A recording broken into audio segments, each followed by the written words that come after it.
4, 3, 2, 1. Please stand for the Pledge of Allegiance.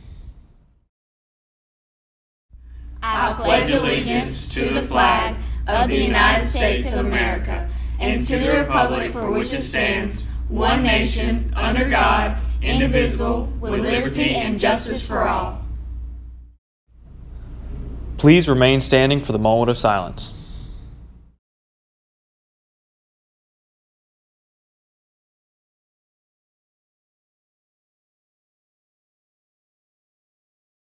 Don't sit down just yet.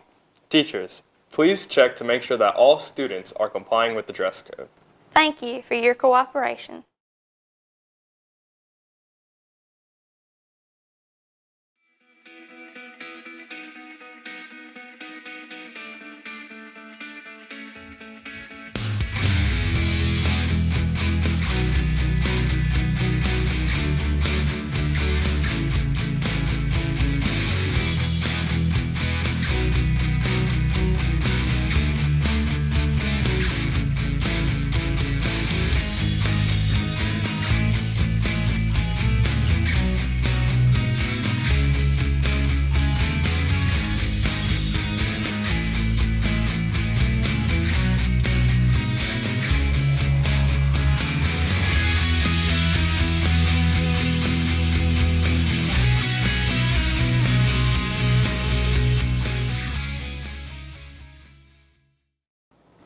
Good morning, PCHS, and welcome back to the Bears Den News. I'm Raleigh Chacon, and today is Friday, February 19th. Today is the day to order Letterman jackets during all 3 lunches. Remember that hats are not allowed to be worn in the building. Infractions will result in losing your hat for the remainder of the school day. Now, here are this week's PBIS winners. My name is Corbin Hunsacker, and this is the PBIS drawings for this week, for 9th grade. AJ Waters, for 10th grade. Roston Harris. My name is Jordan Ensko, and here's the rest of the PBIS drawings for 11th grade. Dayton the Playmaker Baker. For 12th grade, Reese Lanier. There will be more drawings next week. Now, here is a look at today's Black History Month profile. Wendell Scott was the first African American to ever win what is now called the Sprint Cup Series. As a young boy, his father taught him about car parts and procedures since his father was an auto mechanic. After dropping out of school because he was drafted into World War II, he began running his own body shop, and he also took up a moonshine processing business. To be successful, he had to be able to build and drive fast cars to get away from the local enforcement. As the months went by, racing slowly died down in his hometown of Danville, Virginia. So, to attract more people, the owners went to the police station and asked if they knew anyone. Who else did they recommend than Wendell Scott? His first race was not so successful since his car broke down, but it opened the doorway for him to become the star he has always wanted to be. After grueling years being discriminated against and hard work, he finally made it into NASCAR. On December 1st, 1963, he became the first African American to finish first in a NASCAR race. At first, they did not give him the trophy he rightfully earned, but after a few days, he was truly the first African American to ever win a NASCAR race. I'm Davis Burrow with today's sports schedule. The region basketball tournament continues this afternoon in Tattnall County as the varsity boys are in action at 4:30. JV is at home today at 5:30 against Brantley County. Tomorrow in Perry, the region champion 1-act team will perform Antigone with hopes of bringing that state title trophy back to PCHS. Good luck to Miss Kelly Justice, the cast and crew. Varsity baseball has a doubleheader at home Saturday beginning at 12 o'clock against Savannah Country Day. Now, here's your weather. I'm Ralston Harris. It will be mostly cloudy today with a high of 53 and a low of 35 and around 68% chance of rain. Happy birthday Saturday to Zach Nurse, Duncan Najee Hardy, Saturday the Thing, Taylor John, Boost Grayson, Grayson, Colin Waters, Mason Woodcock, and now let's see what's cooking in the Bear Cafe. I'm Kaylee Harrison with today's lunch menu. Sweet and spicy chicken nuggets with roll, tater tot casserole with roll, PB&J Uncrustable, Smart Mouth Pizza, side salad with homemade ranch, yam patties, whole kernel corn, juice, fruit, and milk choices. And here's the quote of the day. The opposite of a problem would likely be the correct solution. Joey Lawson. And as we go out today, we wish a special farewell to Sergeant Chris Hackett, our school resource officer, as he begins a new chapter in his professional career. Next week, Sergeant Hackett begins his new job with the Georgia Ports Authority after several years here at PCHS. Thank you, Sergeant Hackett, for teaching us how to be responsible, respectful, and safe. Thanks, and go Bears!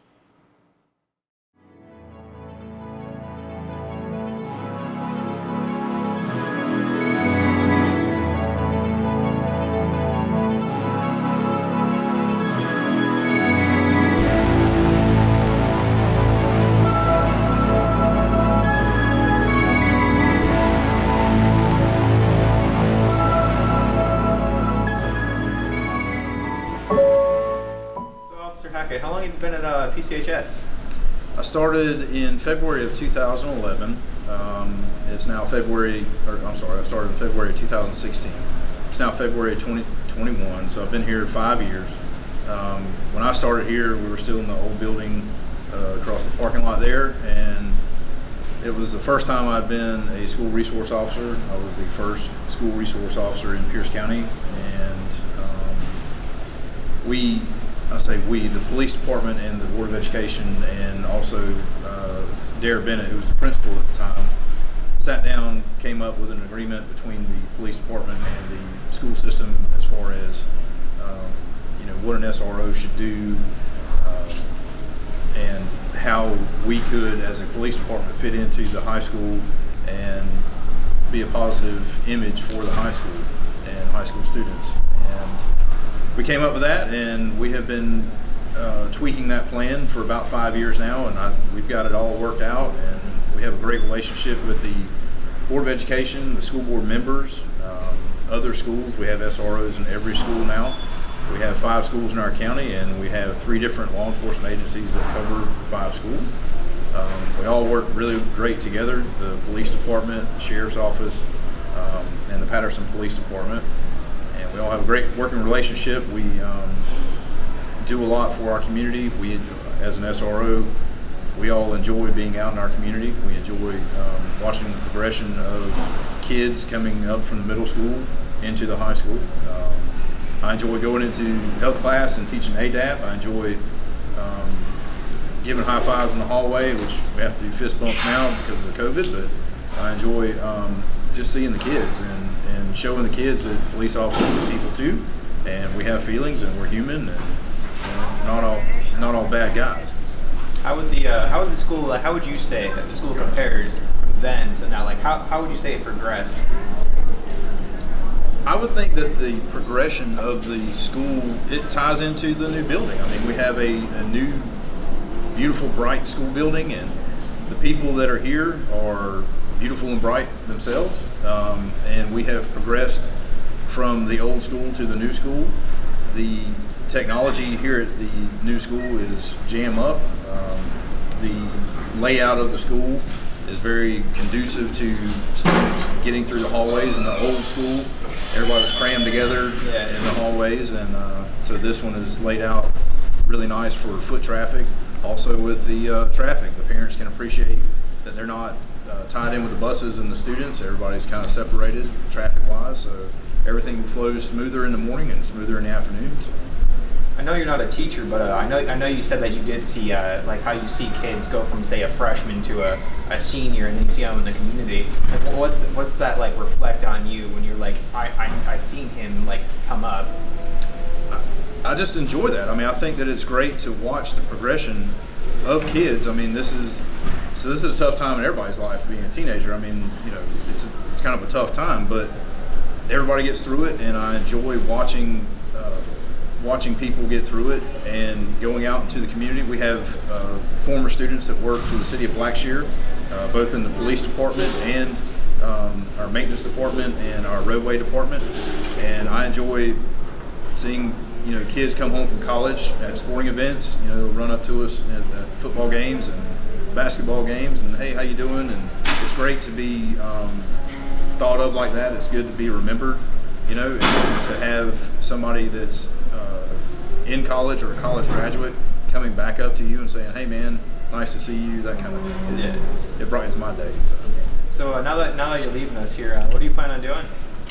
I took a position with the Georgia Port Authority as a police officer, so I'll be working at Colonel's Island down in Brunswick, Georgia, as a port police officer, doing patrol duties on the port site or on the property there, and also working the gates to ensure people that are coming onto the port are supposed to be there. And I'll still be a police officer, I'll just have a smaller patrol area. Well, I'm pretty sure everyone here at PCHS can say that they humbly thank you for everything that you've done in the past 5 years that you've been here, and thank you for coming to the interview. Well, thank you.